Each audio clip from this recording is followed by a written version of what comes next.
Tonight, we're breaking down a game that, on paper, should have been a loss. Plain and simple. You've got the Boston Celtics on the road, missing a star player, walking right into a lion's den. But, as we know, that's not how it played out. And it all boils down to one simple question. So really think about this for a second.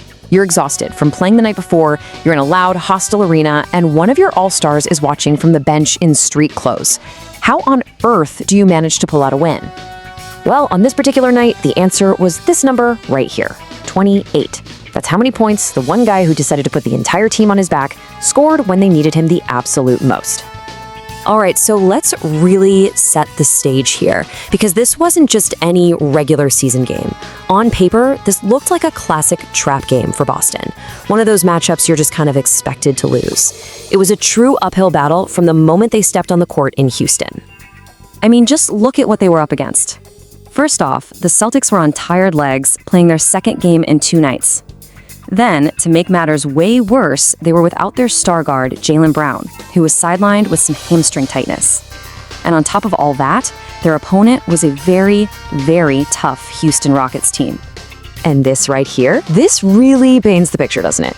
Houston's home record was formidable, 17 wins and only 5 losses. They had basically turned their arena into a fortress. So while the Celtics had a decent record on the road, facing this team at home without a key player, it just looked like a recipe for disaster. So with all that stacked against them, how in the world did they do it? How did they manage to completely flip the script? Well, the entire game pivoted in just 12 minutes of basketball. It all came down to a massive third-quarter eruption that decided everything. The game was actually pretty tight coming out of halftime, and then this happened. An absolutely devastating 18-3 scoring blitz by the Celtics that just blew the doors off the game and left the Rockets completely stunned. Let's break this down, because it happened fast. At the start of the third, Houston's Amen Thompson hits a 3, and suddenly it's just a 4-point game. It could have gone either way. But then, boom, Derrick White drains a 3. A few possessions later, Kristaps Porzingis hits another one. In the span of just 3 minutes, a tight contest exploded into a 19-point Celtics lead. Just an incredible offensive burst. So what was fueling this fire? It was the 3-point shot. They drained 5 of them during that decisive run. The Celtics were just unconscious from beyond the arc, moving the ball, finding open shooters, and Houston had absolutely no answer for it. Now, that team effort was spectacular, don't get me wrong, but it also just set the stage for our hero of the night to completely, and I mean completely, take over the game. So right after that massive team run, Derrick White apparently decided, you know what? My turn. He scored Boston's next 8 points all by himself, including 2 more threes. The man was in his zone, and he was single-handedly putting the game on ice. Now, as you can probably imagine, when you get hit by a tidal wave like that on your own home court, things can get tense. And for the Houston Rockets, that frustration quickly boiled over into a full-blown meltdown. And as the game slipped away, the unraveling for Houston started right at the very top, with their head coach. At the end of that disastrous third quarter, Houston's coach, Ime Udoka, had seen enough. He started arguing a loose ball foul call with the officials, got hit with 2 quick technical fouls, and just like that, he was ejected from the game. But the team's display of frustration wasn't over yet. The coach was gone, and soon he was going to have some company in the locker room. Midway through the fourth, with the game pretty much out of reach, Rockets star center Alperen Sengun was furious about a no call. He let the official hear it, and yep, same story, 2 technicals, and he was tossed from the game too. A complete loss of composure for Houston.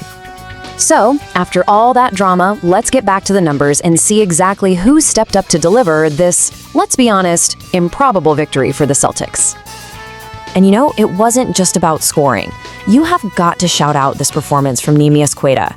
With Boston's regular big men out, he came in and grabbed a career-high 19 rebounds, a monster performance on the glass that was absolutely critical. And this table really tells the story. You see Derrick White leading the way with his game-high 28 points, but the support was crucial. Luka Garza added 19 points, and Queta secured that amazing double-double. For Houston, their key players like Jabari Smith Jr. and the ejected Sengun were pretty much held in check. It was just a complete team victory for Boston. And it all adds up to this, a dominant final score of 114-93. What started as a massive uphill battle for the Celtics ended in a decisive, commanding victory on the road. So, beyond the box score, what does a single win in the middle of a long season really mean for these two teams? Let's take a quick look at the bigger picture. Well, for Boston, it's their 4th straight win, a streak that solidifies their spot at the very top of the conference. It's a huge statement about their depth and their resilience. For Houston, it's a gut punch, a loss at home that stalls their momentum and raises some real questions about their composure under pressure. Which leaves us with this final thought. When we look back at this game, what will be its defining legacy? Was it an incredible showcase of the Boston Celtics' next man up culture and championship depth? Or was it a flashing red light, a sign of the Houston Rockets' breaking point when faced with true adversity? Definitely something to think about as the season rolls on.